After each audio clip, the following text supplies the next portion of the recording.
Okay, well, we've been posting all these videos on calculus problems and how to solve them, and we did a few on rocket science, just for whatever purpose. And it occurred to me that now might be a good time to address a more fundamental question, which is, how do you get good grades on tests? And I was fortunate when I was in school to get good grades, and I think it's because I had a system that I stuck to. Now, this system came from many different sources, and what I'm going to present to you is just essentially been plagiarized by me from all these different avenues, and maybe a few things I invented along the way. But this system worked really well for me throughout high school and through college and graduate school. And I think the same system will work equally well for you. Now, there may be other systems out there that are also going to help you to be successful. This one is guaranteed to work. And how often in life do you get a sure thing, a guarantee? Not too much, not too often. So this system is guaranteed to work. And so what I'd like to do is kind of go through it with you. There's 11 different rules, so to speak, the Midnight Tutor rules of how to study to get an A on the test. And so let me just kind of launch into it, and I'll try to make this as short and as interesting as possible. So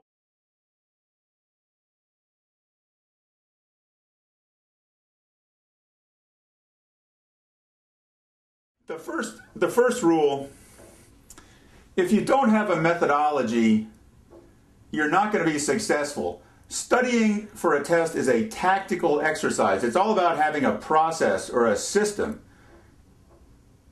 So without a methodology, without a system, you will not be successful in your efforts. Now, the other thing is, life, there's a lot going on in life, and who wants to spend their whole life studying? So to the degree that you can be time effective, that makes a system better than another system. So the system I'm going to present to you is, since I'm an extremely impatient person, is what I consider to be the most time-efficient way to guarantee you're going to get an A on the test.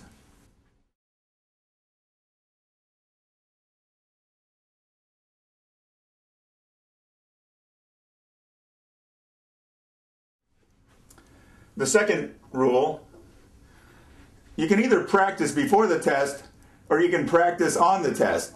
Which would you rather do? Enough said on that one.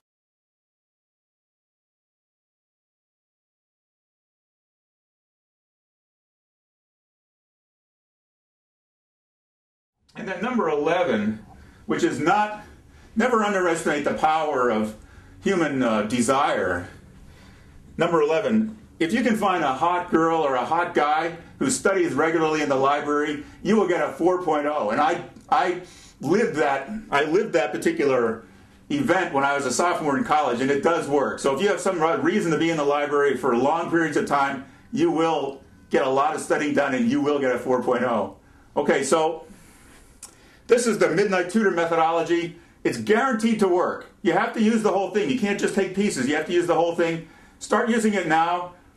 If you're in junior high school, that means when you get to high school, you'll have more effective study habits, and which will open up time for all kinds of extracurricular activities and the fun things you want to do in high school. If you're now in high school, start with it now. You can still master this technique, and then when you get to college, then you'll have extra time to party and hang out and surf and do whatever and still get the high kind of grades you want. If you're in college, it's not too late to adopt this methodology and reverse whatever trend you have and graduate, your last X semesters all on Dean's List. Okay, I invite you to send us your problems, work hard, use the methodology, and good luck.